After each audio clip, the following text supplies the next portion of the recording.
Hi மக்களே, எல்லாருக்கும் வணக்கம்.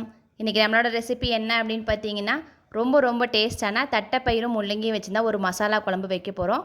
முள்ளங்கி நிறைய பேர்த்துக்கு பிடிக்காதவங்களுக்கு இந்த குழம்பு வச்சு கொடுத்தீங்க அப்படின்னா இது முள்ளங்கியில் தான் செஞ்சது அப்படிங்கிறதே கண்டிப்பாக தெரியாது. இப்போ வாங்க இது எப்படி பண்ணுறது அப்படிங்கிறத பார்க்கலாம். இந்த குழம்புக்கு முதல்ல நம்ம தட்டைப்பயிரை வேக வச்சு எடுத்துக்க போகிறோம். தட்டைப்பயிர் நம்ம ஊற வைக்காமையே இதில் கொஞ்சம் விசில் அதிகமாக விட்டோம் அப்படின்னா நல்லா பூ மாதிரி வெந்து வந்துடும். இது மசாலா குழம்பு அப்படிங்கிறதுனால தட்டைப்பயிரோட அளவு கொஞ்சம் கம்மியாக போட்டுக்கோங்க. நான் இன்றைக்கி ஒரு 150 கிராம் அளவுக்கு தட்டைப்பயிர் தான் எடுத்திருக்கேன். இது கிட்டத்தட்ட ஒரு 5-6 பேர்த்துக்கு மேலே சாப்பிட்லாம். இப்போ இந்த தட்டைப்பயிருக்கு தேவையான அளவு தண்ணி ஊற்றிக்கோங்க. ஊற்றிட்டு ஒரு 10 விசில் விட்டுக்குங்க. நல்லா பூ மாதிரி வெந்து வந்துடும். இது வேகிற சமயத்தில் பார்த்தீங்க அப்படின்னா நம்ம மசாலாவுக்கு அரைச்சி எடுத்துக்க போகிறோம்.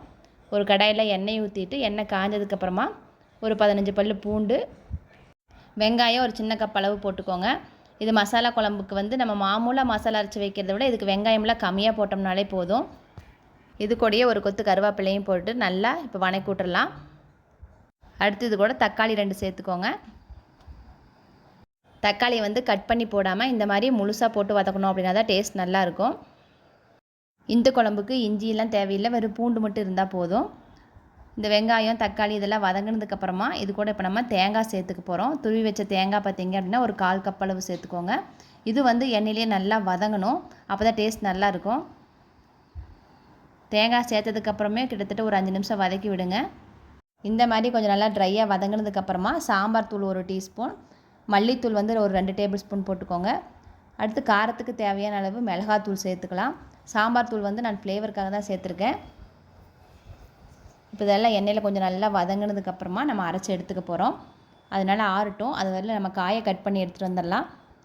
முள்ளங்கி பார்த்திங்க அப்படின்னா நான் தோல் எடுத்துகிட்டு நல்லா வாஷ் பண்ணிக்கிட்டேன். இப்போ இதை நம்ம சின்ன சின்ன பீஸாக கட் பண்ணி எடுத்துக்க போகிறோம். உங்களுக்கு ரவுண்டாக வேணாலும் கட் பண்ணிக்கலாம், இன்னும் சின்ன பொடியாக வேணாலும் நீங்கள் கட் பண்ணி எடுத்துக்கோங்க.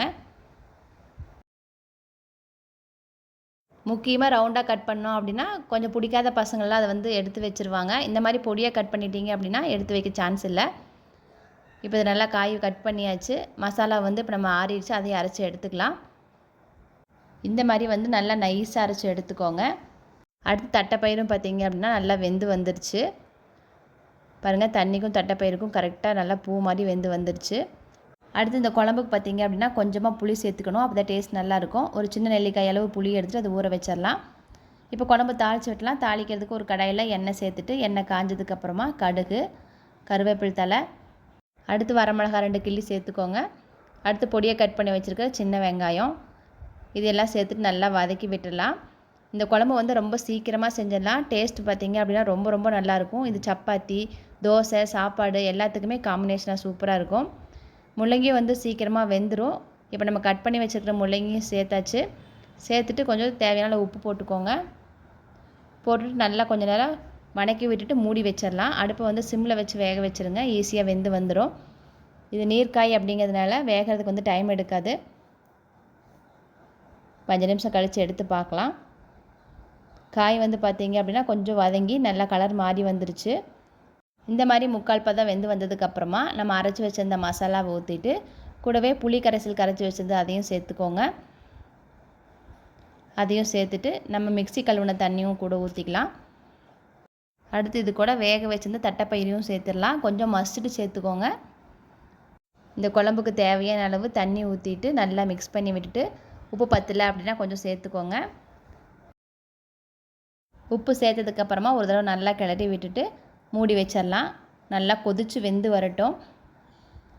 பாருங்கள், நல்லா கொதித்து ஓரளவுக்கு எண்ணெயெல்லாம் மேலே பிரிஞ்சு வந்துருச்சு. இந்த மாதிரி மசாலா குழம்புலாம் வைக்கிறப்ப பார்த்திங்க அப்படின்னா அடுப்பை கொஞ்சம் சிம்மில் வச்சுட்டோம் அப்படின்னா நல்லா கொதித்து குழம்பு நம்மளுக்கு கிரேவி சூப்பராக வரும்.